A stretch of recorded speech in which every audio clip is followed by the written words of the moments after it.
Ο Μιγγέλ και η Μικάρου ένιωσαν μια βαθύτατη θλίψη, γι' αυτό και εκείνη ήθελε μια ευγενική ψυχή όπως αυτή του καεί το δίπλα της. Μια φωνή, κάτι θέλει να πει,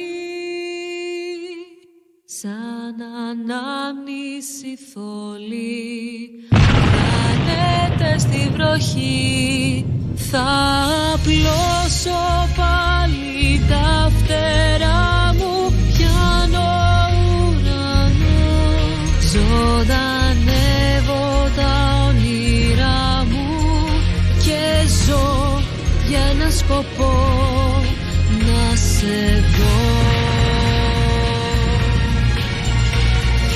Για της καρδιάς μου τα κομμάτια πέσουν ξανά στη γη, στις μοναξιάς τα μονοπάτια κάποιος θα τα βρει.